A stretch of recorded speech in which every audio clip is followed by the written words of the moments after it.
Mira mi pantalla. Sí, doctora. Esta donde dice índice, mira. Sí, doctora. Ya, listo. Bueno, como les dije ayer, todo paciente que ingresa a sala de operaciones, luego de haber estado en... Generalmente nuestro protocolo es que enfermería le coloca las vías periféricas para poder entrar a sala. En otros lugares es diferente, el paciente entra sin nada, diferente a sala de operaciones y el anestesiólogo se encarga hasta de la colocación de la vía periférica. Luego viene el concepto de monitorización. Para ustedes, monitorización, ¿qué significa? Los signos vitales. Ya. Otro. ¿Para qué yo monitorizo? ¿Para qué? Estabilidad. Ya. Otro. Bueno, yo monitorizo para vigilar. Por eso pongo un monitor. Vigilo cómo va todo. Ustedes como ven ciertas cámaras, lo que hacen los vigilantes, ¿no? Es para mirar todo lo que ocurre. Igualito hacemos esto. Ponemos ese monitor para vigilar todo lo que ocurre desde que el paciente entra hasta que sale. El monitor tiene una grabación de 1 minuto. O sea, cada evento lo graba durante 1 minuto. O sea, lo graba, digamos, yo empecé la cirugía a las 8 de la mañana y ya son las 5. Pero quiero ver qué presión tenía a las 11 de la mañana, que yo lo miraba más o menos bien. Entonces voy hacia las 11 de la mañana y miro, ya. O sea, yo puedo ver exactamente todo el día de la cirugía. Algunos en Estados Unidos dicen, a través del monitor, lo hacen como, tiene el monitor una transducción hacia el sistema de la historia clínica. Y todo lo que ocurre lo traslada directamente. O sea, ya no tienes que estar dibujando, sino lo traslada. Entonces, vamos a seguir. Entonces, ¿qué es monitorización? ¿Por qué se monitoriza? ¿Para qué? Por el riesgo de un evento mortal exclusivamente por anestesia. La incidencia es de acuerdo a el ASA que tiene el paciente. Como les dije, hay mayor riesgo de eventos en pacientes con ASA 4, en ASA 5. Miren, casi se eleva hasta 155. El que está casi casi en ASA 5, miren, 155 de 10.000 personas puede presentar un evento. Dentro de esos eventos pueden ser bradicardia, taquicardia, puede ser un infarto agudo de miocardio, o sea, varias complicaciones. Por eso es que nosotros tenemos que monitorizar. Un punto importante es cómo entra el paciente. Su estado previo de salud es el factor más importante. Y sabemos que patologías cardiorrespiratorias predisponen a esta aparición de complicaciones. Para causas de muertes y complicaciones asociadas. Miren, si falla el equipo, o sea, puede haber complicaciones, pero yo tengo que estar monitorizando. Pero las complicaciones de vía aérea, como es la hipoxemia, complicaciones en la intubación, es un mayor número de complicaciones.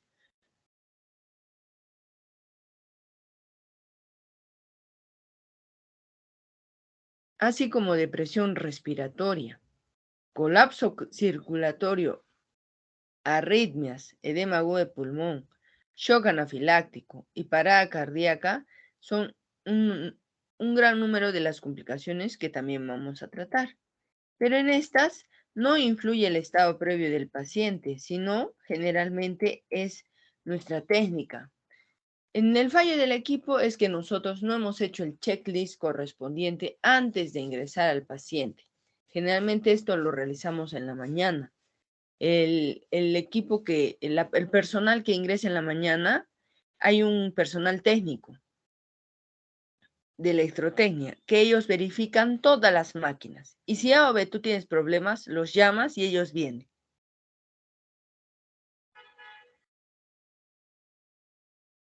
Lo que es intubación es que ya sabemos, nosotros hemos dicho, ¿para qué nos sirve el Mayempati, la distancia tiromentoniana, la hiperextensión cervical, los dientes, ver la apertura bucal? ¿Todo eso para qué nos servía? Intubación. Para valorar la vía aérea. Exacto, para valorar la vía aérea. Y valoraba porque tenía que determinar si iba a ser difícil o fácil, ¿verdad? Sí, Chicos, doctora. ya. Sí, doctora. Si va a ser Sí, doctora. difícil, hay riesgo de que yo no pueda intubar. Y ese estado es un estado muy crítico para los anestesiólogos, porque el paciente pasa ya a un criterio no intubable. Entonces no se va a poder intubar. Y hay que descartar que ese paciente sea ventilable, o sea que con la mascarita y con esa técnica C y E yo lo pueda ventilar. Y si no puedo ventilar, ya el paciente va a no intubable, no ventilable y va a un estado crítico, porque se va a morir si no le hacemos algo. Y esa es una de las complicaciones. Otros vienen con estómago lleno. Hay pacientes que hacen obstrucción intestinal o pacientes que simplemente hoy día yo tomé mi desayuno y Dios no quiera, pero me resbalé y me hice un hematoma epidural en toda la cabeza, ¿no? Entonces tengo que ir de emergencia y me tienen que operar. Entonces, eso que es rápidamente, me van a decir, ya hay que operarla, pero ha comido hace 2 horas. Entonces, ¿qué hacen ahí? Es una intubación con paciente con estómago lleno. O sea, hay que correr el riesgo porque no puede esperar porque el cerebro se va a enclavar.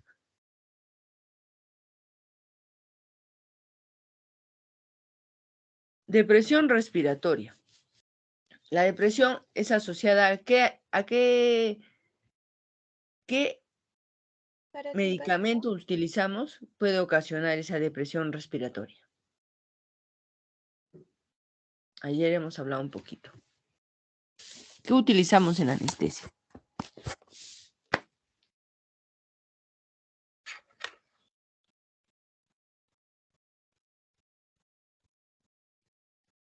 ¿No se acuerda nadie?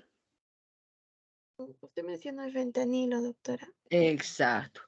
El fentanilo es un opioide y su efecto adverso de los opioides es que causan depresión respiratoria. Entonces, si yo voy a usar en exceso, porque no he visto cuánto debo colocarle o no he hecho mi discriminación entre si es muy joven o es muy anciano, entonces le he colocado mucho fentanilo al paciente. Entonces, eso hay el riesgo.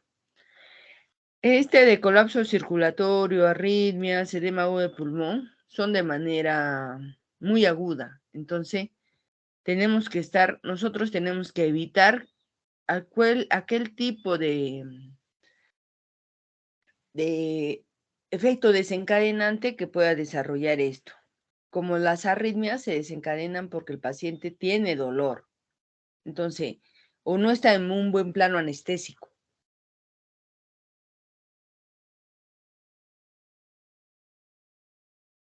Y eso ocasiona una arritmia grave. Entonces, todo eso puede depender de qué. ¿Es del paciente? No, sino de nosotros, del anestesiólogo que está ahí programado, que no hizo, no vigiló, no tomó las precauciones. Entonces, esa es nuestros factores de riesgo, ¿no? Entonces, como sabemos, ¿por qué tenemos que monitorizar? Porque las complicaciones graves son inesperadas en pacientes a veces sin factores de riesgo, pero todo depende de la experiencia del anestesiólogo y sobre todo por ausencia de información precoz sobre el estado funcional. ¿Qué tal si yo no monitorizo y el monitor va a estar haciendo una información que está haciendo una taquicardia ventricular. Y yo no le puse los electrodos, me salí de la sala y de pronto, ¿qué pasa? Que vienen y me dicen, doctora, su paciente está morado. Entro a la sala y el paciente está muerto, porque yo me salí, no miré y después no pude darle la atención en el debido momento. Por eso es que, como han visto, siempre tenemos que estar monitorizando, o sea, vigilando. Entonces, ¿qué entendemos por monitorización? Es un proceso de reconocimiento y evaluación periódica de todos los potenciales problemas fisiológicos. Y uno de ellos es observar y vigilar, utilizar la instrumentación adecuada y la capacidad de interpretar los datos. Ustedes pueden mirar igual que yo, ¿verdad? Pero ustedes todavía no tienen la experiencia o toda la teoría para interpretar. Doctora, esa máquina está prendiéndose la alarma. Entonces ya yo volteo y digo, no, ya tengo que hacer otra actitud. Para eso me permite la monitorización. ¿Ya? Observar, utilizar la instrumentación e interpretar los datos. No se olvide. De la valorización conjunta de esta información se adoptan unas decisiones terapéuticas. ¿Para qué? Para disminuir las complicaciones anestésicas. Actualmente las guías buscan la seguridad del paciente. ¿Ustedes nos confiarían un paciente donde yo no lo voy a monitorizar? Cuéntenme. No, doctora. No, porque ustedes dirían, a mi mamá no la voy a mandar ahí porque la doctora no mira ni siquiera si tiene saturación, nada, ella cree que todo va a ir bien. ¿Es verdad o es mentira? Es falso, hay que monitorizarlo. Exacto, porque va a aumentar la seguridad. Entonces, con eso se identifican los problemas graves, incrementa la precisión del diagnóstico, evita la fatiga y la falta de atención. Hay varios tipos de monitorización, la clínica y con aparatos. Entonces vamos a hacer la monitorización clínica. ¿Qué significa la monitorización clínica? Yo les dije que hay que usar la semiología. Ahí vamos a utilizar todos nuestros sentidos. Como les dije, cómo esa paciente que entró ayer, yo dije, esa paciente no está sana, no está bien, no respiraba bien, no respondía, solo con la visión, ¿verdad? Después le pusimos la monitorización, después yo la toqué, estaba edematizada, le toqué el pulso, estaba un pulso medios lábiles, el olfato, no, en algunos pacientes que ya vienen en la primera cirugía con obstrucción intestinal, tienen un olor fétido, entonces nosotros, o pacientes con patología de gangrena de Fournier, es un olor pero característico. Entonces nosotros ya sabemos, ay, no, este es un Fournier, hay que atenderlo rápido, porque se va a complicar. Entonces utilizamos todos los sentidos, ¿verdad? ¿Y qué debemos ver? Como les digo, se debe ver el color, el edema en piel y el llene capilar. Igual en las uñas. No, qué raro, ¿por qué tiene las uñas negras? Está con hipoxemia, entonces yo tengo que ver las uñas. El color, tengo que ver si el paciente está histérico o no, también si hay edema o nosotros le llamamos quemosis. A veces los residentes se olvidan de evaluar bien la hidratación y al paciente le empiezan a poner litros, litros, litros de agua. Y cuando vas a mirarlo, le dices, pero ¿qué pasa? ¿Por qué está tan quemótico? Entonces tiene así como tiene agua en extracelular, se le ha llenado también en sus ojitos. Las pupilas, generalmente cuando el paciente está en un plano anestésico, como le dije, las pupilas por el uso de opioides tienden a causar miosis. Entonces las pupilas están puntiformes. Entonces, antiguamente solo verificaban con pupilas si el paciente estaba en plano anestésico. Los movimientos respiratorios. Yo les puedo decir, no, ese paciente de solo mirar por la ventana, sí está respirando porque eleva el pecho, ustedes van a ver que eleva el tórax y baja, eleva el tórax y baja cuando ventilamos. Pero yo voy a decir, no, mal ventilada. Una paciente que no está siendo ventilada no va a hacer ese intercambio porque no miro que hace movimiento respiratorio. Luego, hay que ver cuando el paciente, el cirujano, hace maniobras quirúrgicas, tracciones, clampajes. Muchas de estas tracciones a nivel abdominal causan bradicardia.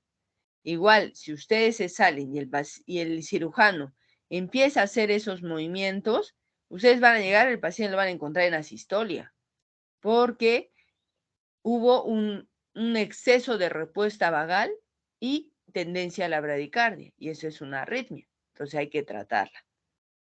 Igual con los clampajes vasculares. El clampaje vascular lo van a hacer en cirugía en cirugía vascular o la cardiovascular.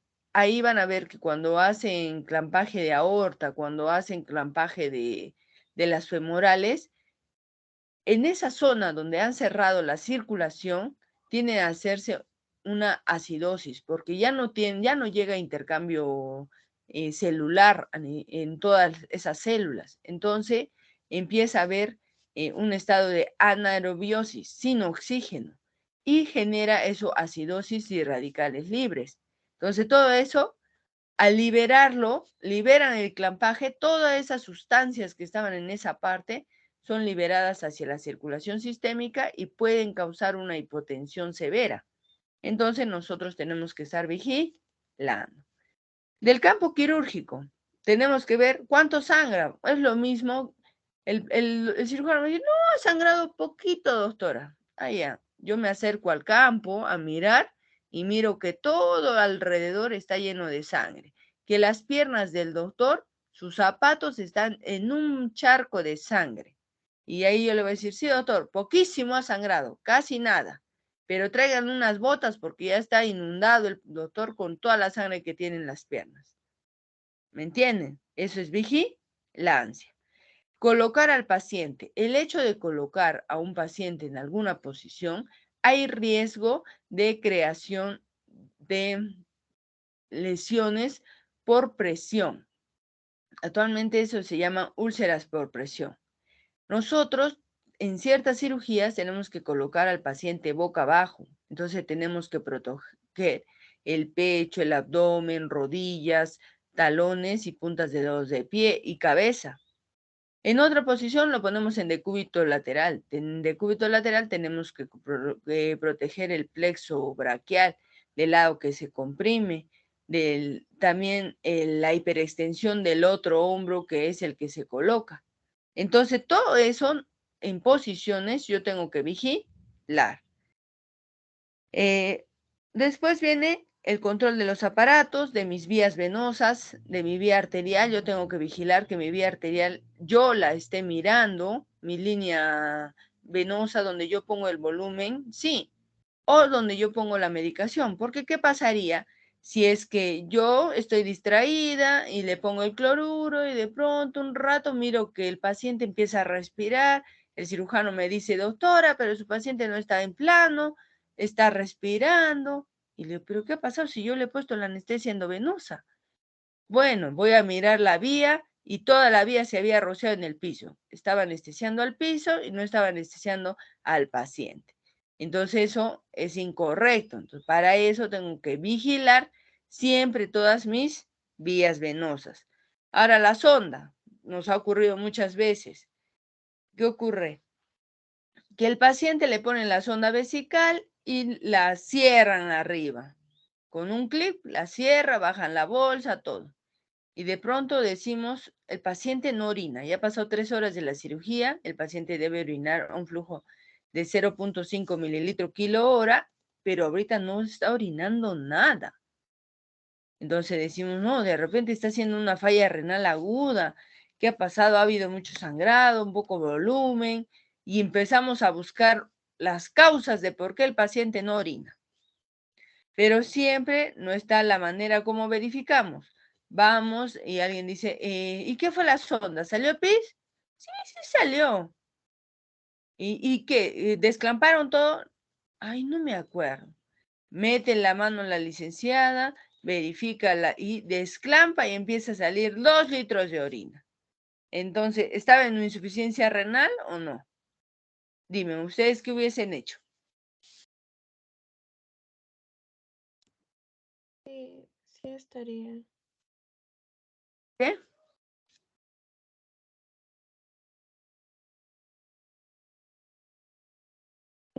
Si usted dice que la orina no se estaba excretando, habría una insuficiencia. Pero no era una insuficiencia de su riñón, era que Ah, nosotros le habíamos cerrado la sonda vesical por donde tenía que evacuar la diuresis. Entonces ya fue algo técnico, ¿me entiende? Entonces eso tienen que verificar. No todo es insuficiencia renal, sino puede ser falla de nosotros, ¿ya? Luego viene la palpación. La palpación van a verificar piel, temperatura, textura, los pulsos. Como yo ayer toqué al paciente y les miraba la frecuencia, la amplitud, el ritmo. Esto van a hacer en cardio ustedes. Tienen que verificar bien, solo con tocar, sentir, este es un pulso amplio, un pulso de corta amplitud. Acá se siente que está con una fibrilación auricular porque tiene arritmia. Yo siento que vienen 2 latidos y luego para. 2 latidos está bigeminando. O sea, ustedes tienen que determinar solo con tocar sus deditos. El tono muscular del paciente, el paciente se ha puesto rígido, pues lo siento duro, entonces tengo que usar más relajante. El abdomen. Si el paciente ese que les digo no orinaba, lo destapábamos, ese paciente iba a tener todo un globo vesical.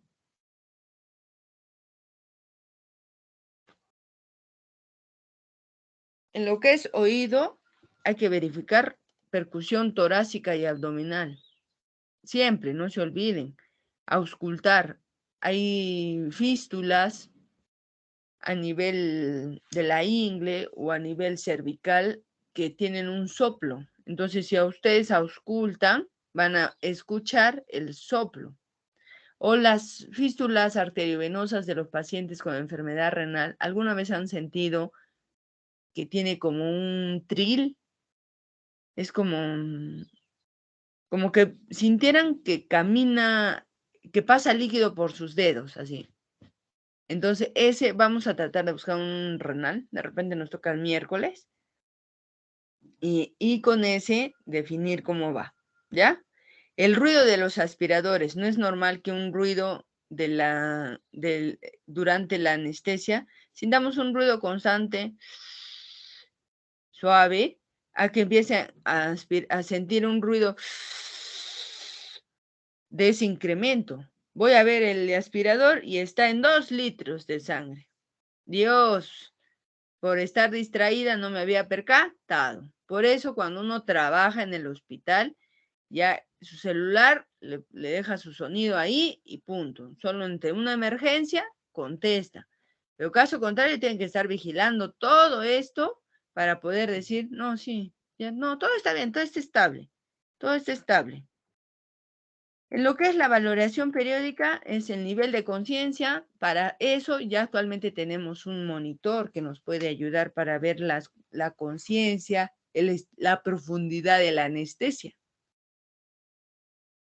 En otros, cuando el paciente está despierto, yo le pregunto cómo está. Señor, ¿cómo se siente? Ya vamos a acabar la cirugía. No, me está molestando esto. Como el viejito de ayer, me pica la nariz, me pica la boca. Ya yo le rasco. Le tienes que rascar por si no tiene su manito ocupada. Entonces él te dice. Otro, no, ¿sabe qué? Tengo ganas de orinar. Hay muchos pacientes que vienen bien ansiosos y tienen esa sensación de querer orinar. Y le decimos, ya señor, no se preocupe, cuando ya lo anestesiemos, le vamos a dormir y le vamos a poner una sonda. O no, si es un paciente que está despierto y está muy tenso y quiere esa sensación, le decimos al técnico, por favor, hay que ponerle un pato para que él miccione. Y solo a veces son nervios. Entonces, todas esas orientaciones, preguntas que le hacemos es para mostrar una mejor calidad de atención hacia el paciente. Dentro de la monitorización con aparatos son el uso de monitores y estos nos ayudan en el diagnóstico, nos avisan y detectan alguna alteración porque nosotros manipulamos los aparatos para que estos se activen la alarma cuando tengan una variación de la presión, de la frecuencia cardíaca, de acuerdo a lo que nosotros estamos programando. Asimismo, programamos la ventilación para que ésta esté programada de acuerdo al peso del paciente y se ajusten las alarmas en una variación del 20% de los valores que yo requiera. Pero recuerden, los monitores no eximen de realizar comprobaciones periódicas por el anestesiólogo con la monitorización clínica. Yo puedo decir, mi ventilador empieza a gritar y digo, ¿pero qué ha pasado? ¿Y qué había pasado? Que el paciente se había desconectado en la parte cerca del tubo. Y mi monitor gritaba que el paciente estaba en hipoxia, que no sé qué, y voy a mirar, no, estaba desconectado, el oxímetro también se había salido, o sea, todo porque no había yo verificado. Entonces, ustedes tienen que estar verificando. Y hay algunas veces que ocurren los artefactos. De repente van a escuchar esto, yo le pongo mis electrodos, el paciente está ahí y de pronto la enfermera empieza a lavar al paciente. Empieza a lavar el abdomen, digamos, se va a operar una vesícula, una colecistectomía, soba y empieza a ver en el monitor una taquicardia ventricular y ya casi fibrilación ventricular. El monitor empieza a gritar fibrilación ventricular. ¿Qué se debería hacer ahí?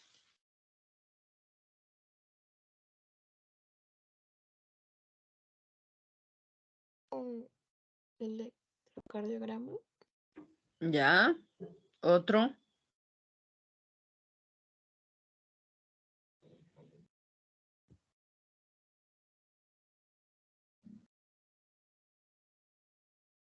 Chicos, chicas.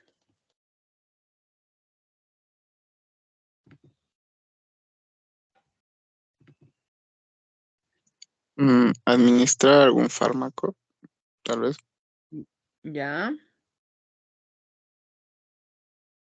Otra opción.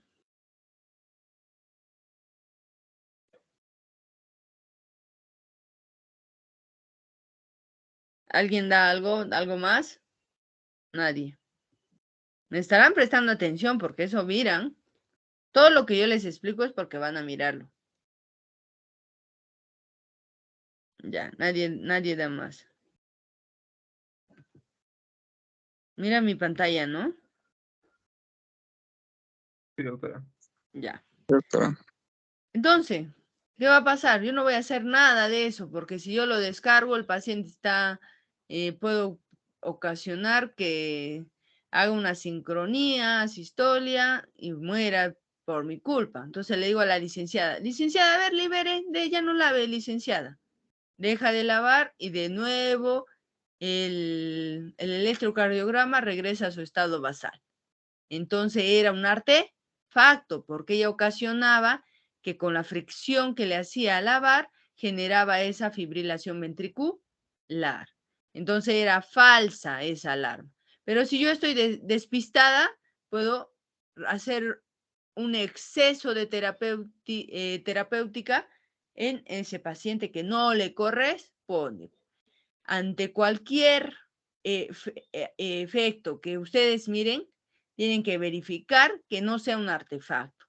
Antes, digamos, el paciente lo lavaron y ¿qué pasó? Que el cirujano se apoya sobre el tensiómetro no invasivo del paciente y de pronto sale una presión 200/110. ¡Ay! Este paciente está haciendo ya crisis hipertensiva. Entonces, le digo, a ver, doctor, ¿puede acomodarse, por favor? Se reacomoda, volvemos a liberar. No lo toquen al paciente, que esté solo.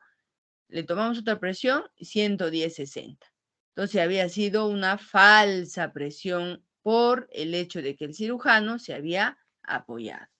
Entonces, todos esos factores lo tenemos que verificar. verificar, no puedo actuar directamente de lo que yo miro, a menos que yo ya vea cierta tendencia de que el paciente está yéndose a la hipertensión. Digamos, una presión 120, miro otra presión ya 140, miro otra presión 160 al control, miro otra presión 180, yo no voy a querer porque es falsa. Voy a decir, ya ha tendido a elevarse, entonces tengo que pedir ciertos medicamentos para que bajen esa presión. Lo mismo les digo cuando ocurre hipotensión. El paciente de hipotenso va a ir disminuyendo progresivamente. El paciente nunca baja de manera tan aguda a menos que le hayamos puesto alguna medicación o hayamos inducido de manera muy rápida. Entonces, si no, el paciente va disminuyendo progresivamente. Entonces, si yo veo que está en 90-50, luego 88-43, 70-30, sí le voy a creer, pues tengo que tratar esa hipotensión porque se está cayendo, ¿ya? O sea, por eso es monitorización continua. Y esto es muy importante. Ningún monitor puede sustituir la presencia del anestesiólogo en quirófano. El anestesiólogo es muy importante. Si nosotros nos salimos y no estamos en el lugar correcto a la hora correcta, el paciente puede morir y eso puede ser nuestra culpa.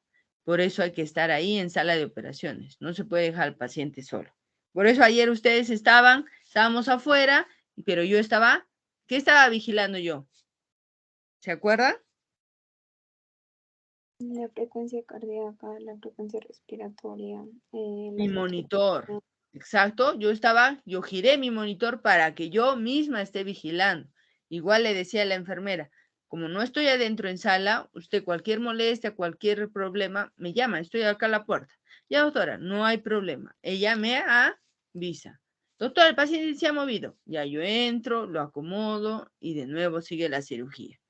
Así, o sea, esto es dinámico, es dinámico. De repente, en una parte de la cirugía todo está estable, está bien, pero llega una parte crítica que el cirujano te dice, esta es una parte muy crítica para mí. Ya, entonces ahí, ojo, pestaña y ceja, porque una ruptura de un vaso sanguíneo puede ocasionar un sangrado masivo. Entonces yo tengo que estar tratando ese sangrado para que no haya hipotensión. Tengo que hacer cosas para evitar alguna complicación. Ahora vamos a ver lo que es la monitorización cardiovascular. Como les dije, una del punto importante es la monitorización cardiovascular porque el objetivo es ver la eficacia de la función cardiovascular durante toda la anestesia. ¿Y cómo se hace eso? Con el electrocardiograma, la presión arterial no invasiva y la frecuencia cardíaca. Hay otros parámetros cardiovasculares, pero que exigen la monitorización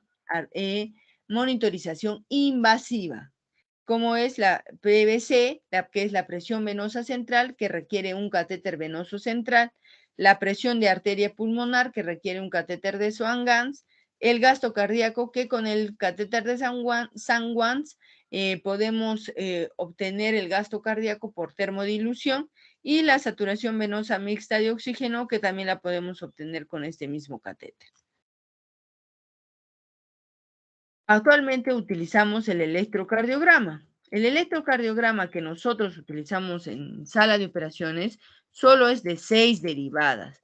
Nosotros no usamos este electrocardiógrafo que creó Willem Einthoven. Nosotros no lo utilizamos porque nosotros solo utilizamos 2. Monitorizamos 6 derivadas que nos permiten ver la derivada 2, trastornos del ritmo, y la derivada 5 para ver si hay una isquemia ventricular izquierda. Ante alguna sospecha, si yo sospecho que en 2 derivadas o 3 derivadas está haciendo cambios de infradesnivel del ST, yo voy a decirle, ¿sabe qué? Hay que pedir un electrocardiógrafo de 12 derivadas. Le hacemos de 12 derivadas, miramos que está haciendo un infradesnivel del ST en B1, B2, B3, B4, B5, B6. Se está isquemiando todo el ventrículo izquierdo.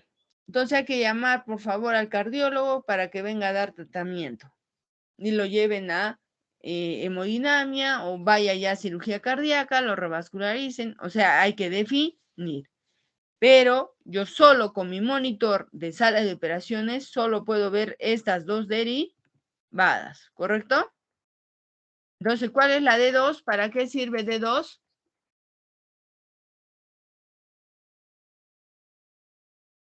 Trazarnos el ritmo. Exacto. ¿Y B5?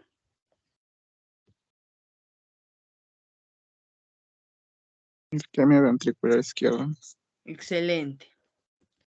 Luego viene la presión arterial no invasiva. Como les dije, esta es muy importante porque hay que demostrar cuánto es la variación de la presión. Estos eran los primeros instrumentos para medir la presión arterial. Esta presión arterial mide la presión de perfusión tisular. Actualmente, la guía del Surviving, que es la guía de shock séptico en pacientes sépticos, en la UCI, exige que la presión arterial media de los pacientes sea mayor de 65 milímetros para garantizar una perfusión. Nosotros lo hacemos con un manómetro. ¿Han visto un manómetro de mercurio ustedes? Como ven acá, cuando hacemos la medición y sube el mercurio y nos dice, esta es la presión arterial sistólica, la última es la presión diastólica. ¿Han hecho eso o no han hecho? Sí, doctora. Ya está, excelente. Pero nosotros en sala de operaciones no tenemos nosotros tenemos el que es con oscilometría. Y siente el primer ruido y el último ruido. Y ahí determina cuánto es la presión arterial sistólica y la presión arterial diastólica. Esta se hace de forma intermitente, por eso lo programamos cada 5 a 10 minutos. Si yo quiero inflar menos de 2 minutos, o sea, de manera más continua, ya no pasaría esta presión arterial no invasiva, sino pasaría la presión arterial invasiva, la que vimos ayer, que era la línea roja en ese monitor. Esa es la línea arterial invasiva. Porque si yo le presiono y le presiono cada minuto, va a haber un riesgo de tromboflebitis, de congestión venosa o lesión nerviosa a nivel del antebrazo por haber, al nivel del brazo, por haber presionado tan seguidamente ese tensiómetro. Entonces, pero hay fuentes de error. Si yo no coloco bien mi manguito, está mal ajustado, me va a salir presiones altísimas. Si el manguito es muy pequeño, digamos un obeso mórbido, necesita un tensiómetro ancho, y en este caso le ponemos un tensiómetro de una persona normal, nos va a salir una presión elevadísima. La colocación del manguito en miembros inferiores, hay una variación entre miembros superiores y miembros inferiores del 20%. En miembros inferiores se eleva casi el 20%. Entonces, si abajo me sale 180, es que arriba, ¿cuánto tiene?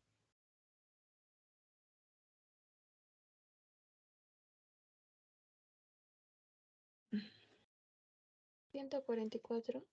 Exacto, más o menos, 140. Entonces yo voy a estimar y le voy a decir, no está bien, porque estamos monitorizando las de miembros inferiores, ¿ya? Por eso, siempre cuando entra un paciente, así tengamos que ponerle miembros inferiores, hay que monitorizar una siempre en el miembro superior para hallar la diferencial. Le pongo en el miembro superior y digamos sale acá 120/70. Le pongo en el miembro inferior y sale 160/85.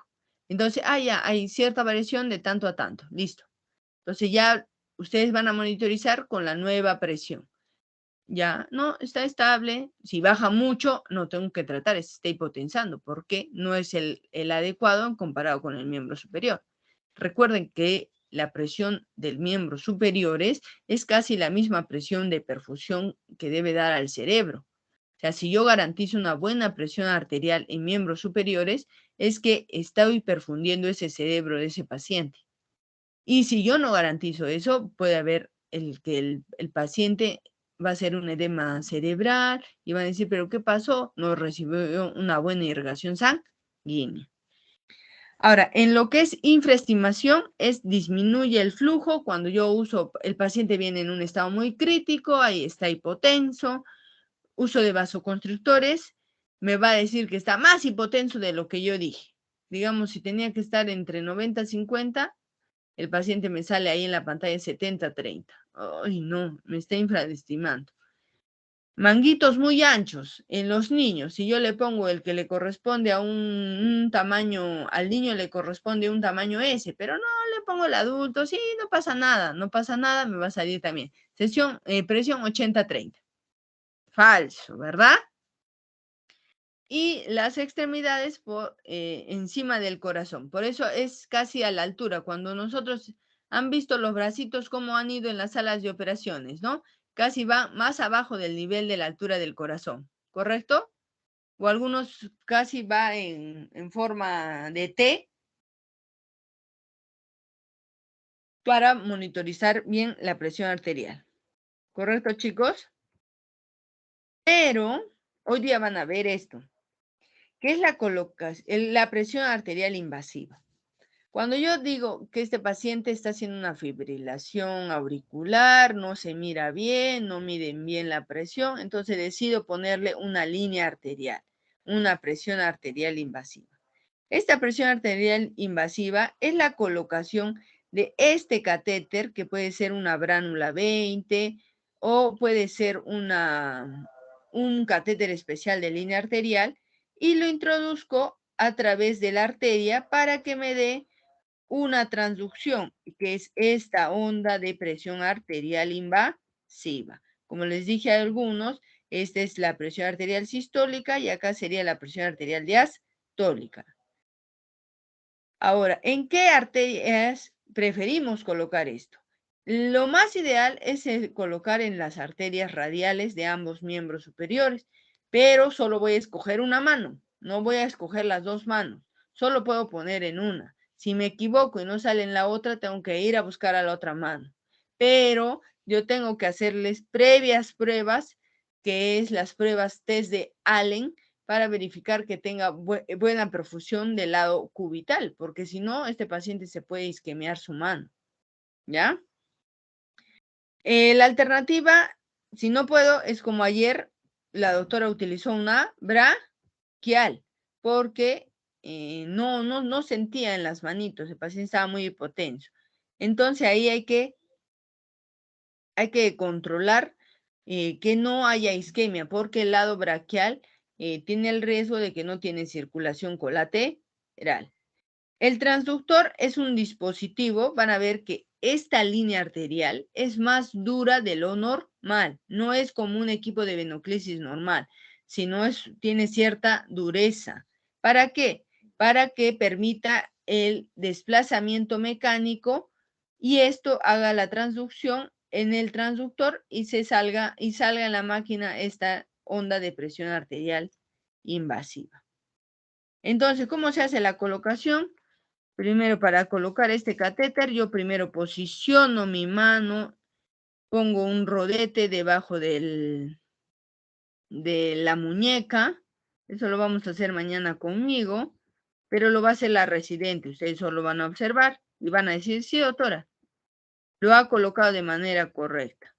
Entonces, primero posicionamos, fijamos los dedos, luego el residente va a sentir el pulso a nivel arterial, radial, y va a decir, sí siento el pulso. Luego va a probar su bránula mirando ¿qué se llama esto? La bránula tiene un bisel y el bisel debe ir siempre hacia arriba. El bisel va hacia arriba y directamente toca la arteria e ingresa. Cuando ingresa en la arteria va a haber retorno de sangre. Una vez que retorna la sangre, el residente va a bajar el ángulo. El ángulo con lo que hace la punción aquí es un ángulo de 45 grados. Cuando ya ingresa al vaso sanguíneo, disminuye ese ángulo, disminuye a 10 grados. Y luego de eso avanza solo el plástico, ya no avanza la aguja, solo el plástico y logra ingresar ese catéter en arteria radial. Entonces, eso es importante. Entonces, mañana lo vamos a ver así. Algunos, para ciertas cirugías, ponemos anestesia local, otros es directamente. Entonces, ¿qué ángulo les dije? 45 grados. Progresa, luego disminuye y luego avanza solo la bránula y luego lo conecta. Entonces, ¿para qué cirugías está indicada esta presión arterial invasiva? Para monitorización continua. Si yo quiero tomar rápidamente, tomo.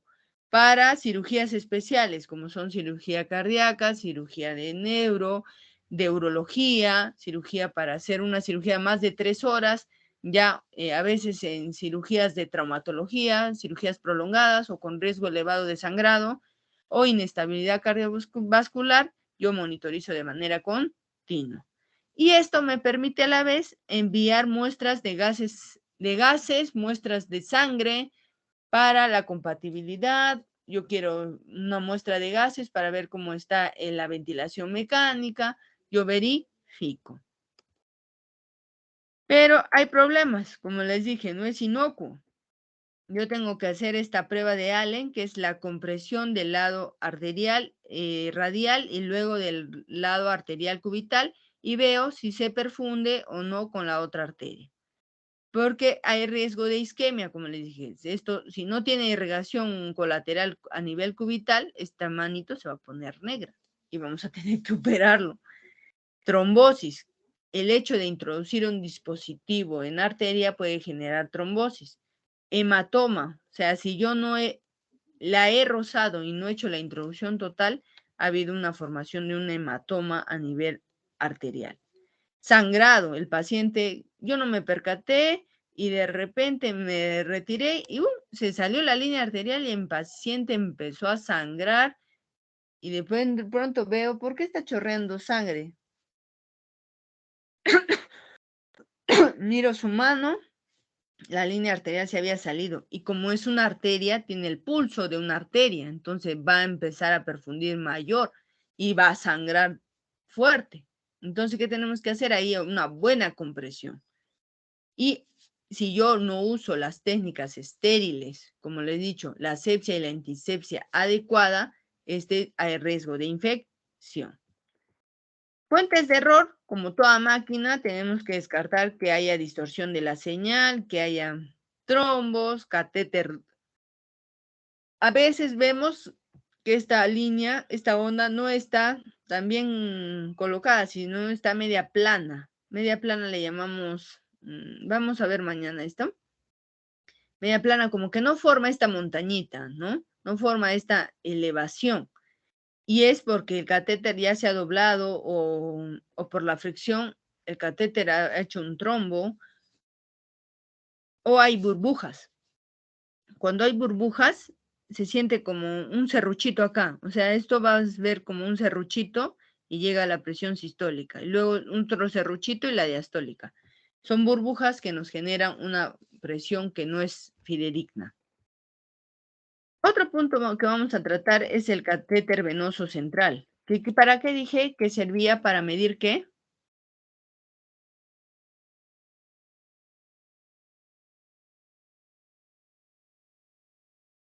Chicos. La presión venosa. Para medir la presión venosa central. Claro. Excelente. Entonces, para esto, yo coloco este catéter venoso central. A la vez, este catéter venoso central se ubica entre la vena cava superior y la aurícula derecha. Este me permite la colocación de drogas vasoactivas o de drogas que son muy irritantes a los vasos sanguíneos. Ese es su beneficio. Entonces, pero hay varias maneras como colocar. Hay un abordaje central que es casi directamente a nivel central, lo llaman porque es a nivel cervical o, sí, a nivel cervical o infraclavicular. Puede ser la yugular interna, puede ser la subclavia que vemos acá o la yugular externa. Y hay vías venosas centrales periféricas que le llamamos PIC, y esto generalmente es colocado en los niños, y esto es a nivel braquial o a nivel femoral. Nosotros colocamos femoral solo en patologías que no vamos a tener acceso al cuello, como es cabeza y cuello. Digamos, si nos hubiese tocado una cirugía de un tumor gigante de cuello, a ese paciente que le van a hacer disección cervical, el catéter no se puede poner en el cuello, porque no vamos a tener acceso. Entonces tenemos que irnos a nivel femoral, a nivel de la arteria, de la vena femoral, para colocar nuestro catéter. Entonces, este es el que les digo, el abordaje periférico, que son la colocación de estas en las venas basílica, cefálica, para la colocación, como les digo, en los pequeños niños. Y esta tiene una guía larga y que llega hasta el corazón. Generalmente nosotros no hacemos esa introducción. Nosotros hacemos más el abordaje central. Y el abordaje central lo vamos a tratar el día de mañana. Por eso presten atención, porque de manera rápida lo vamos a tratar. Lo colocamos yugular interna. Ya se han dado cuenta dónde es la yugular interna, ¿verdad? Es a nivel cervical. Esa es la yugular interna. La subclavia, y es a través de la técnica de Seldinger. De que primero ubicamos al paciente. Como verán, acá está su cabeza, acá está su pecho, acá está su bracito. ¿Lo ven? Sí, doctor. Ya. Ubicamos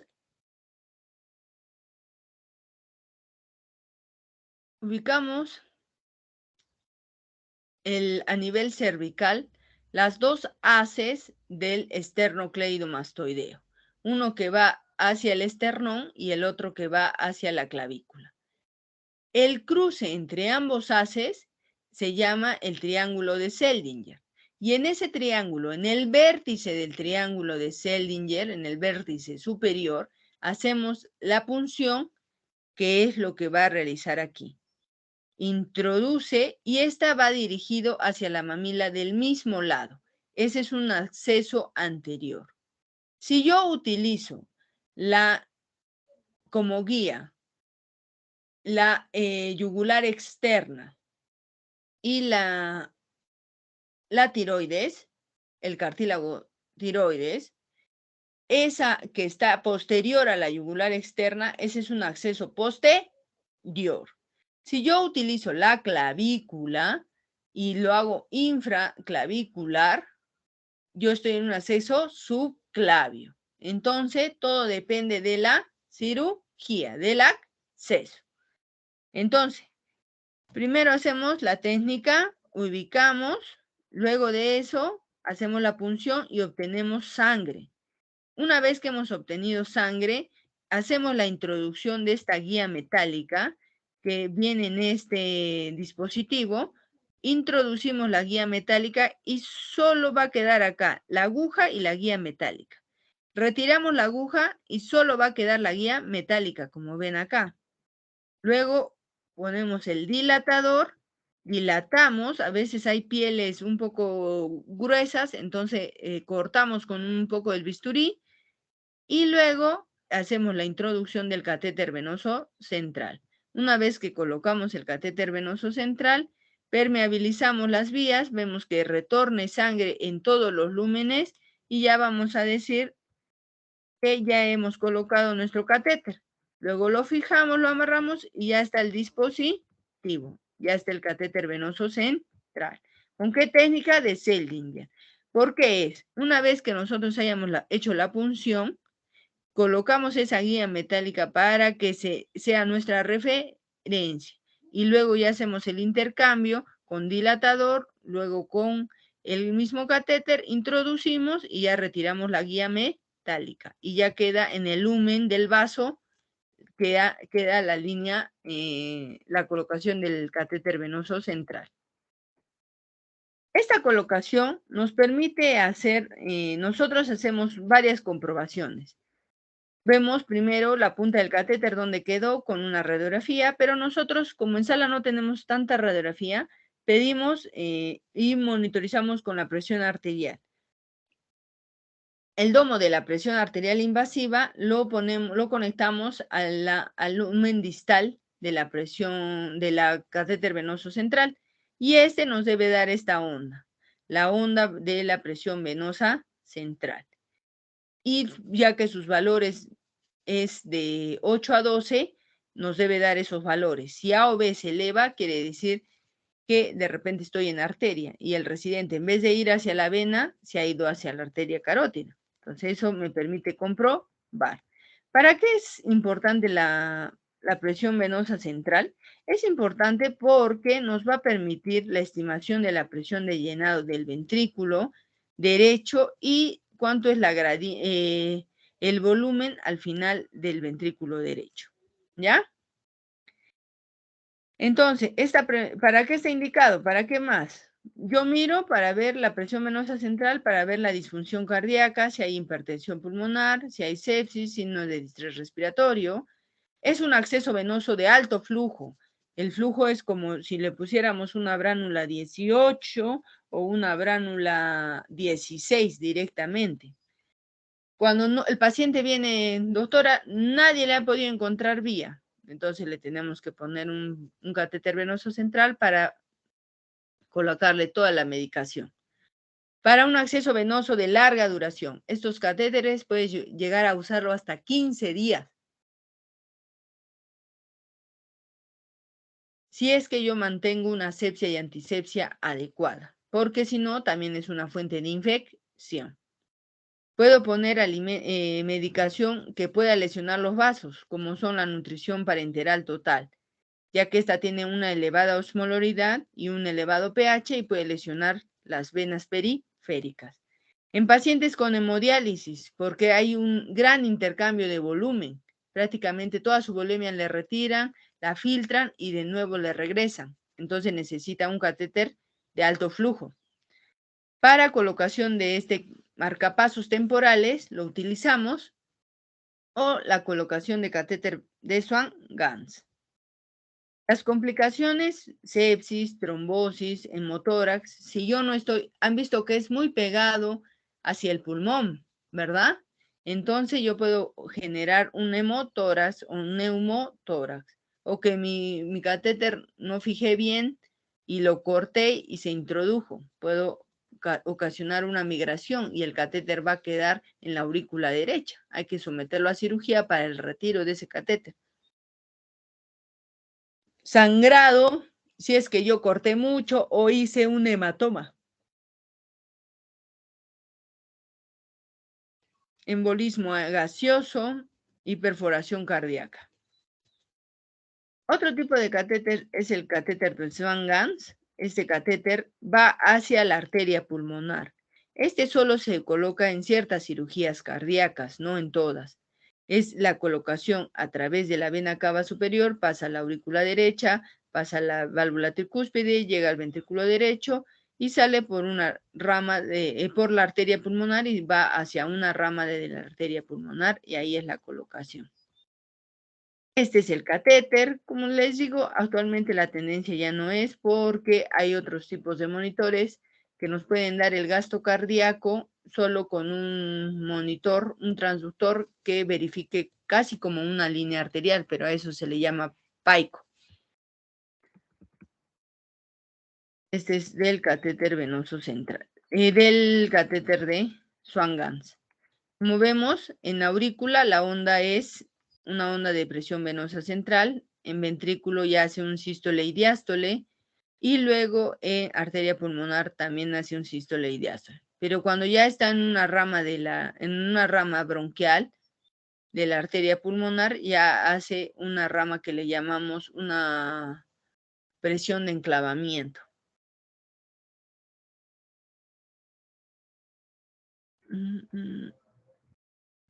Este catéter nos permite ver el gasto cardíaco por la termodilución, ¿ya?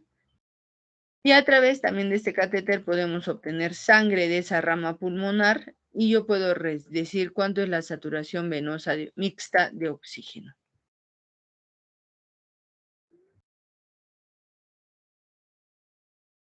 Listo. Otro punto importante ahora es la función respiratoria. Como les dije, nosotros a todos les ponemos oximetría de pulso y la oximetría nos permite ver como un panorama de la presión arterial de oxígeno. ¿Y esto qué nos va a dar? El valor de la pulsioximetría, 100%, doctora. ¿Y eso qué es la oxigenación? Pero cuando yo quiero verificar la presión parcial de CO2, yo voy a monitorizar con la ventilación y eso lo hago con la capnografía para monitorización la presión parcial de CO2. Todo esto tiene que ver en la eficacia de la ventilación mecánica que yo le voy a dar. Como verán acá, esta es la oximetría de pulso y aquí en el ventilador ven esta onda como un elefante que ayer lo hemos visto en las máquinas.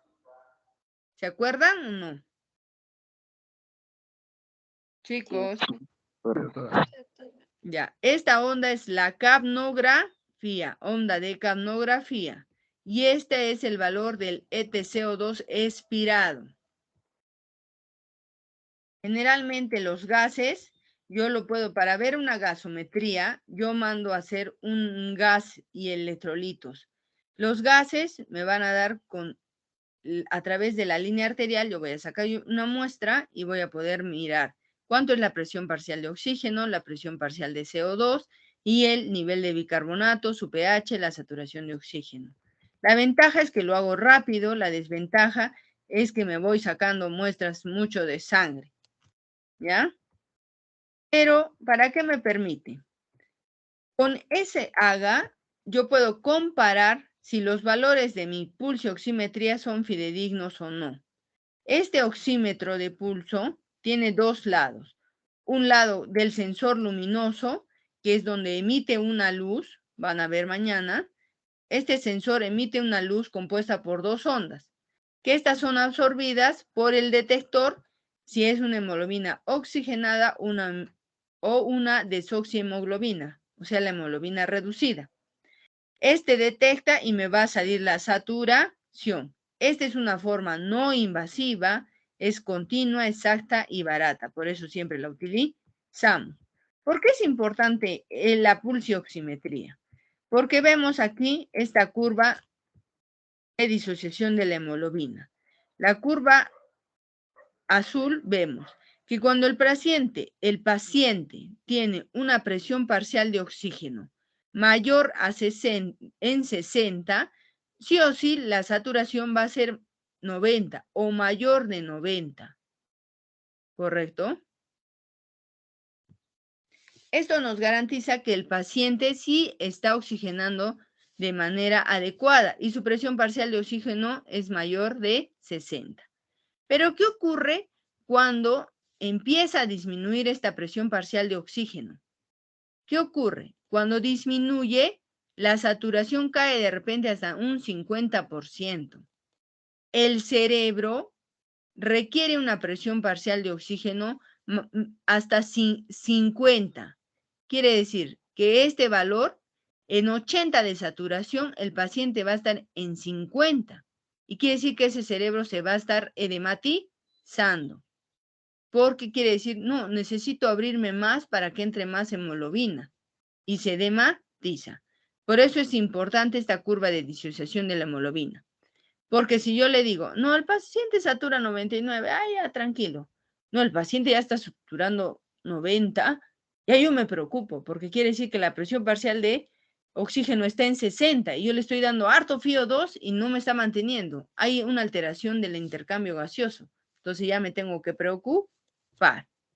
¿Correcto? Entonces, esto nos informa ¿qué? Nos informa la función pulmonar. Entonces, la oxigenación, ¿qué valores nos da de la presión parcial de oxígeno? Si es más de 90, hay una presión parcial de oxígeno mayor de 60. Mira la función cardiovascular, determinan el pulso, la frecuencia cardíaca, eso nos determina.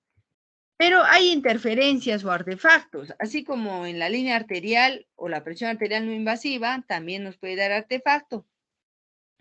Como el paciente que viene con intoxicación de monóxido de carbono, que aparentemente está en un valor normal, pero es mentira. Igual como la methemoglobina, esta tiene mayor liberación, entonces va a elevarse la cantidad de methemoglobina. Cuando un paciente viene con shock o con hipotermia, la onda disminuye la amplitud. ¿Han visto que en esta onda la amplitud era más? Miren la amplitud de la onda de pulso. Y en esta otra, miren la amplitud. Disminuye, ¿correcto? Entonces, esto puede estar ocasionando que esté entrando en hipotermia el paciente. Las uñas falsas, cuando el paciente viene con uñas pintadas y nos va a dar un valor diferente, falso. Ay, ustedes dicen, ay, está saturando 80, doctora. Le vamos a mirar toda su uña negra, o se haya pintado de un color oscuro, rojo, negro, azul, y no se mira, pues. Entonces tenemos que retirarle el esmalte para que nos dé un valor fidedigno, ¿ya? Cuando yo misma estoy usando el oxímetro, pero le pongo la luz de la cialítica, ¿han visto la luz de esas lámparas que van encima del techo? Cuando yo le pongo esa luz, ocasiona que haya mucha luz, que es el fotodetector absorbe mucha luz y también sale valores diferentes. Otro punto importante es los análisis de gases inspirados y expirados. Esto nos da la máquina, el ventilador. Esto nos permite ver cuál es la cantidad de oxígeno, de nitrógeno, de gases anestésicos utilizados y del CO2. Esto nos da estos valores, cuánto ingresa, cuánto de oxígeno, cuánto sale. Nos da también el valor acá de cuánto de Seborane le estamos poniendo, inspirado, expirado, la concentración alveolar mínima, el FiO2 de la máquina está 38%, el FiO2 expirado de la máquina 33%, el EtCO2 que es la expiración, y esto lo vamos a ver, hoy día lo van a ver esto de la máquina. Le preguntan a la doctora, ¿cuáles son los gases? Y ella les va a explicar. Entonces, un valor para nosotros importante, como les digo, es la capnografía. ¿Por qué es importante la capnografía? Porque el capnógrafo determina la concentración de CO2 y más que todo del CO2 que expira el paciente. Cuando nosotros inspiramos, ¿qué inspiramos? ¿Oxígeno o CO2? Oxígeno. Y cuando Oxígeno. expiramos, ¿qué expiramos? CO2. CO2. Entonces, esta línea de capnografía nos explica el CO2. El CO2, entonces, cuando yo expiro, empieza a elevarse. Luego llega a un límite, o sea, ya no tengo más. Y luego voy a volver a inspirar. Entonces, en estas fases, en el aire que inspiro, no hay CO2. Entonces, por eso es la fase lineal. En la que sube es que ya estoy empezando a eliminar. Y cuando llego a un punto pico, ahí le llaman EtCO2 expirado. Este valor de EtCO2 expirados tiene una variación entre el CO2 del gases y electrolitos que puede variar entre 1 y 5. Entonces, quiere decir que no es un valor fidedigno de la presión parcial de CO2, sino es un estimado.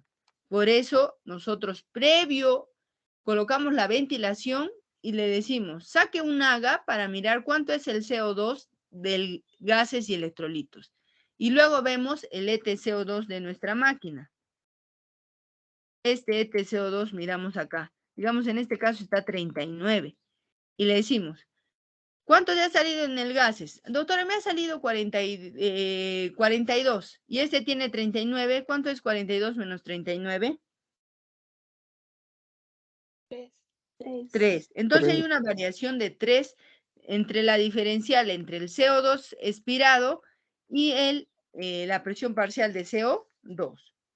Generalmente nosotros le ponemos de límite hasta 45, pero hay patologías agregadas que nos permiten limitar ese valor. Cuando yo digo que tengo un valor elevado de este CO2 expirado, quiere decir que no estoy ventilando bien. Debo aumentar el volumen tidal, debo aumentar la frecuencia respiratoria, el paciente está reteniendo CO2. O también se produce mucho CO2 cuando hay la hipertermia maligna, que es un estado hipercatabólico del paciente, que eso lo vamos a explicar en otro momento. Cuando hay un aporte excesivo de bicarbonato, se eleva la cantidad del CO2 expirado, o cuando a través de la cirugía laparoscópica está absorbiendo mucho CO2, porque ese es el gas que permite la distensión abdominal. Entonces, cuando absorbe mucho CO2, el paciente va a ir a una elevación del EtCO2 expirado. Ahora, cuando nos vamos a un valor muy bajo, menos de 25, van a decir, no, doctora, usted está ventilando mal, está hiperventilándolo al paciente, tiene una frecuencia respiratoria en 25, mire cuánto está respirando. Hay mucho espacio muerto. Cuando hay pacientes que les dan embolismo pulmonar, disminuye el CO2, y cuando hay disminución de producción es cuando hay parada cardíaca. Van a ver que cuando un paciente nos hace parada cardíaca, disminuye automáticamente el CO2. Entonces nosotros, ¡ah!, ha disminuido el CO2, hay que reanimarlo, le damos RCP, sacamos y sale a ventilación, a respiración, a circulación espontánea, y vemos automáticamente cómo se eleva el CO2. Entonces, todos esos parámetros tenemos que tenerlos en consideración. Como les digo, la capnografía es uno de los mecanismos por los cuales nosotros vamos a confirmar que estamos en el lugar de la intubación endotraqueal. Esta es la prueba confirmatoria de que estamos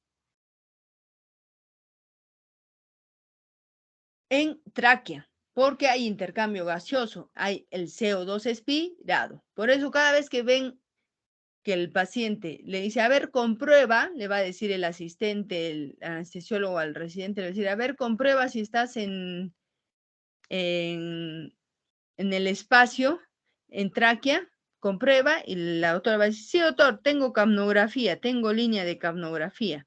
Ah, ya, excelente. Si yo no tengo esta línea, esta onda, así como el elefante que les he explicado, entonces va a decir, no, no estás, hay que verificar. Volvemos a reintubar, ¿ya? Otro punto es la monitorización de la profundidad de la anestesia. Lo hacemos, generalmente nosotros solo tenemos el monitor a través del BIS, que es un electroencefalograma procesado. Nosotros no tenemos el de nocicepción, el electroencefalograma, potenciales evocados, no tenemos eso, solo tenemos el BIS. Cuando es neuroanestesia, hay otro monitor que es de la presión intracraneal. Actualmente nosotros no utilizamos porque no hay disponibilidad, porque generalmente vienen a cirugías abiertas de cráneo. Pero en otros puntos, como es la UCI, cuando roten por la UCI, van a ver que sí utilizan la presión intracraneal, ese monitor. Su valor debe ser hasta 10. Nosotros sí utilizamos que es el ver cuánto es de relajado está nuestro paciente. Para ver eso utilizamos el TOF, que es un monitor que nos permite ver a través del tren de 4, ver cuánto están las fibras musculares, cuánto de respuesta tienen. Este TOF, como les digo, es un tren de 4. Cuando el paciente no está bloqueado, todas las fibras transmiten. Pero cuando el paciente está bloqueado con un no despolarizante, que son los relajantes, que ya ustedes ayer ya me han estado diciendo, ahí se pierde la transmisión. Y la recuperación es progresiva. Si yo recupero una línea, todavía está disminuida. Y si recupero las 4 líneas, es que ya el paciente ha metabolizado el relajante. Otro punto importante, como les dije, la función renal. Es importante ver cuánto de diuresis, porque es una medida de reanimación. Esta disminuye si el gasto cardíaco a nivel renal ha disminuido. ¿Cuánto es el valor normal? Debe ser mayor a 0.5 mililitros por kilo por hora. Si no estoy hidratando de manera adecuada, no va a haber esta diuresis. Otro punto, como le dije, era la hipotermia, la temperatura. Yo tengo que medir con un termómetro de temperatura la temperatura del esófago. Y a través de eso yo voy a poder decir, no, está bien de temperatura 36. Van a ver hoy día en la cirugía cardíaca que en circulación extracorpórea van a utilizar una temperatura de 30 a 32 grados. O sea, disminuyen la temperatura. Entonces, para evitar eso, van a ver que la paciente le van a colocar la manta térmica, pero nosotros no la colocamos a nivel superior, porque no dejaría pues operar. La colocamos debajo del paciente y esta calienta todo el cuerpo del paciente durante la cirugía. ¿Ya? Y la monitorización entonces, ¿cuáles son las monitorizaciones que debemos tener? Vamos a repasarla porque eso la van a tratar hoy día. La estándar, ¿cuál era? Presión arterial no invasiva, el electrocardiograma, la oximetría de pulso, la capnografía, si este paciente va a ser sometido a anestesia general no invasiva, o sea, no van a hacer una cirugía cruenta como una vesícula, solo lo vamos a programar para una cirugía corta. Se le pone la capnografía. Ahí tengo que ver los gases, cuánto es el oxígeno inspirado, expirado, veo cuánto está de anestésico le estamos dando, cuánto es el volumen, la presión, los bucles. Esta es la monitorización estándar que vemos en todos los pacientes que son sometidos a anestesia general. Generalmente, presión arterial no invasiva, electrocardiografía y oximetría de pulso es colocada en las pacientes sometidos a cirugía local o cirugía regional.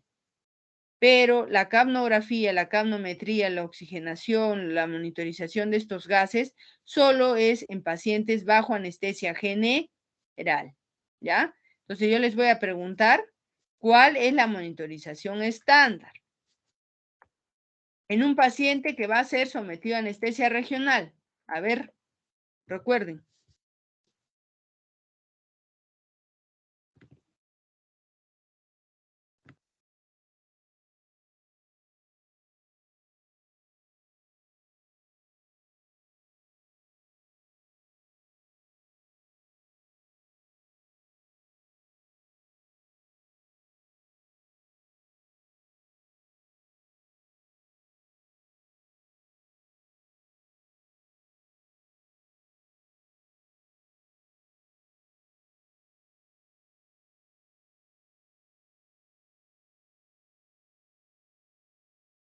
Puede ser el electrocardiograma.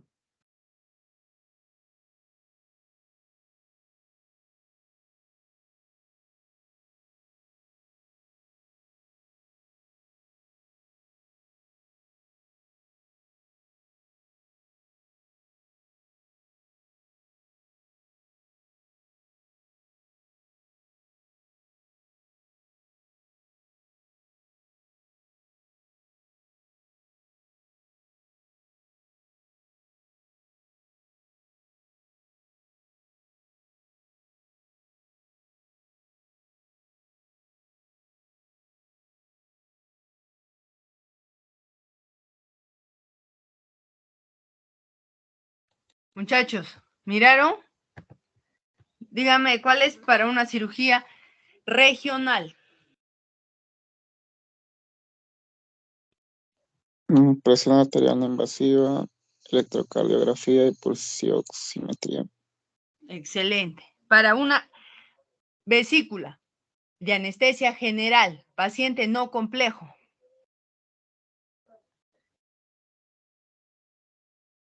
Se añadiría la capnografía. Ya, ¿qué más? Lean, pues, chicos. La oximetría, la monitorización de la ventilación, los anestésicos y la espirometría, ¿verdad? Y en una monitorización especial, como van a ver hoy día, que es una cirugía cardíaca, vamos a usar la temperatura, usamos la central, directamente la esofágica. El TOF no utilizamos porque esta paciente va a irse a UCI, o sea, no hay inconveniente porque va a irse intubado, no lo vamos a revertir de la relajación neuromuscular.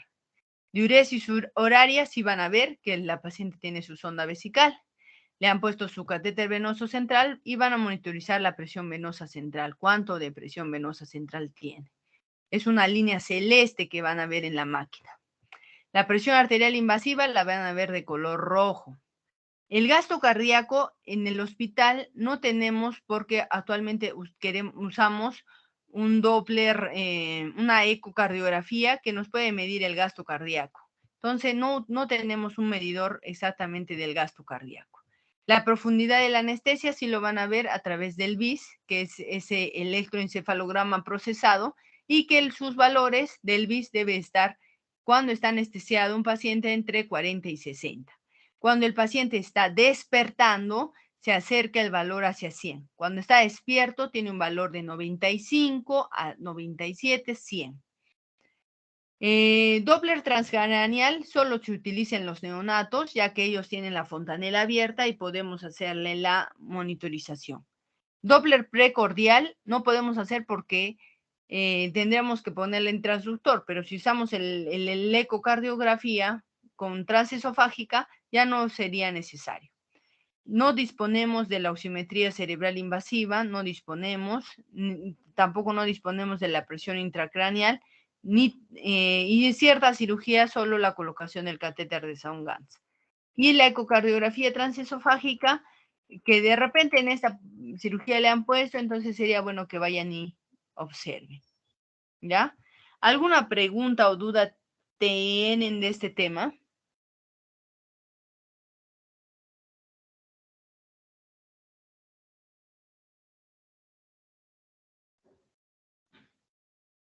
Todo lo que yo les estoy explicando mañana lo vamos a repasar. ¿Ya? Chicos. Ya, doctora. Otro punto importante que quiero que se aprendan es las fases del proceso anestésico. Y ahí vamos a quedarnos para que ya vayan a alistarse para que vayan. ¿Ya? Recuerden, preoperatorio es la fase donde el paciente ha ido a un consultorio, le ha conversado con el anestesiólogo le ha dicho de qué se va a operar, le ha dicho hay riesgo de afirma el consentimiento informado. Nosotros en sala lo hacemos, sí, lo hacemos, pero de manera muy rápida, porque esto hay un consultorio y el consultorio se llama MOPRI. En ese consultorio, el anestesiólogo de turno hace la evaluación del Mallampati, la distancia tiromentoniana, de toda la evaluación de la vía aérea, de todos los aparatos y sistemas. A través también de eso hace la evaluación de los exámenes auxiliares, descarta que tenga alguna otra patología y hace la recomendación de la medicación habitual, de lo que debe continuar y de lo que debe suspender para poder entrar a cirugía. Esa es una parte muy importante del preoperatorio, que eso se coordina con el cirujano para poder decidir si el paciente está óptimo para entrar o mejor esperamos a que mejore su patología agregada para entrarlo en otra mejor condición. ¿Ya? Eso no olvide. Luego viene la fase del intraoperatorio. El intraoperatorio es lo que hemos visto ayer. Viene el área de preanestesia. El área de preanestesia es donde la licenciada le colocan la línea venosa. ¿Han visto o no han visto el día de ayer?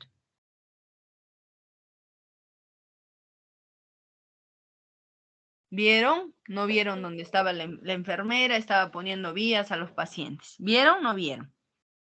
Sí, doctora. Ya está. Esa es la área de preanestesia.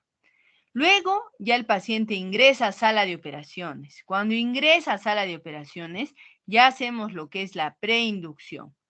Acá, como les digo, algunos colocan la vía, luego optamos por la monitorización básica o estándar que les he dicho, y luego el paciente ya va a estar, algunos colocan acá la preanestesia, la premedicación para que el paciente se deje monitorizar de manera tranquila, todo eso. Luego viene la fase de inducción. Como vieron ayer, el doctor le puso el oxígeno a la paciente, ¿verdad? Sí, pero. Ya, entonces en esa fase de inducción hay 7 pasos. Preoxigenación. Analgésico le llamamos a la indicación de fentanilo. El hipnótico es la indicación de Propofol. El bloqueo neuromuscular lo logramos con el relajante, el rocuronio o el BEC, dependiendo del anestesiólogo. Luego vemos el Cormac, luego sigue la intubación y luego la colocación de la vena mecánica. Una vez que ya se ha ido esa fase, ahí acaba la inducción. ¿Por qué yo le pongo ventilación mecánica? Porque voy a verificar la intubación. Veo si el paciente sale con capnografía y directamente a la ventilación mecánica. Y si no tiene capnografía, ¿qué hago? Lo vuelvo a revisar. Luego sigue la fase del mantenimiento. Van a llegar ahora a la cirugía cardíaca y van a ver que están en esta fase de mantenimiento. El paciente ya están realizando la intervención quirúrgica, está bajo un estado anestésico.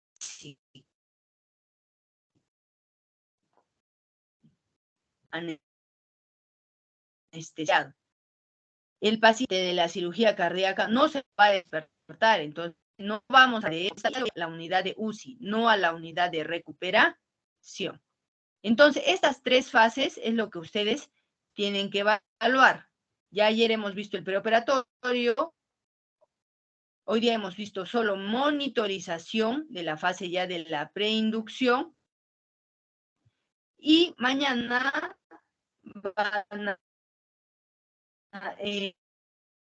vamos a tratar lo que es la inducción, mantenimiento. ¿Listo, muchachos? ¿Alguna duda o pregunta?